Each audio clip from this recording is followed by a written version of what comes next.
តាមទស្សនៈហើយការគិតរបស់ខ្ញុំហ្នឹងគឺខ្ញុំចង់មានភាពរបស់ការបោះឆ្នោតម្ដងទៀតបងមូលហេតុអីទៅបាទពីព្រោះតាមយើងដឹងហើយតារាល់ថ្ងៃហ្នឹងសង្គមយើងកំពុងមានបញ្ហានៅក្រោយពីការបោះឆ្នោតហើយព្រោះមានគណៈបកមួយចំនួនគេថាគេមិនសុខចិត្តហើយប្រជាពលរដ្ឋភាគច្រើនគេក៏គេមិនសុខចិត្តនឹងលទ្ធផលនៃការបោះឆ្នោតនឹងដែរតែឯងចាំតាំងពីកោ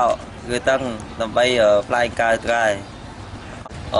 បងប្អូនទាំងអស់គ្នាសូមក្រោកឈរឡើងដើម្បីប្រទេសជាតិយើងខ្ញុំចង់បានការបោះឆ្នោតឡើងវិញព្រោះខ្ញុំត្រូវការភាពយុត្តិធម៌ទៅខ្ញុំចង់ឲ្យឱកាសការងាររបស់និស្សិតដែលបានរៀនចប់នោះគឺមានភាពស្មើៗគ្នាបាទខ្ញុំចង់ឲ្យអ្នកទាំងអស់គ្នារួបរวมគ្នាឡើងដើម្បីឲ្យប្រទេសជាតិយើងមានការរីកចម្រើនទៅមុខឡើងขึ้นไปมีเวลาตรงปีเก่าครอบเชลิงដើម្បីតស៊ូไปប្រទេសជាតិគេរីកចម្រើននៅកណ្ដោចង់ឲ្យ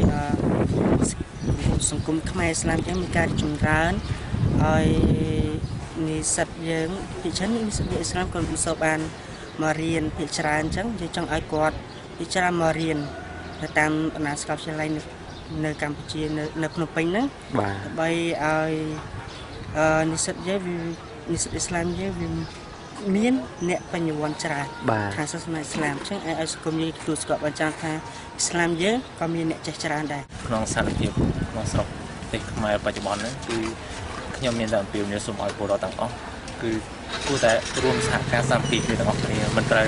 បែងចែកប្រកាន់បកពួកខាងណាខាងណីទេដើម្បីជាតិយើងទាំងអស់គ្នាឲ្យរីកចម្រើនទៅថ្ងៃខាងមុខស្លាមមកថ្ងៃនេះញោសំខាន់ទៅតាមកើរាំងណាទៅតាមកើកោថ្ងៃនេះបើនៅកើថ្ងៃចម្ប៉ានេះគេហ៊ីវណៅដោយសារមេដឹកនាំហើយនេះថ្ងៃនេះទៅកើរាំងតែយក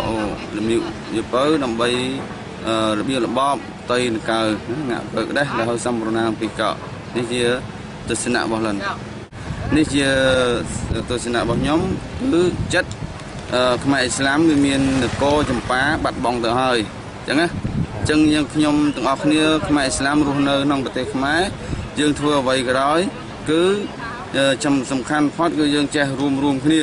ឥស្លាមនិងឥស្លាមដើម្បីសាមគ្គីគ្នា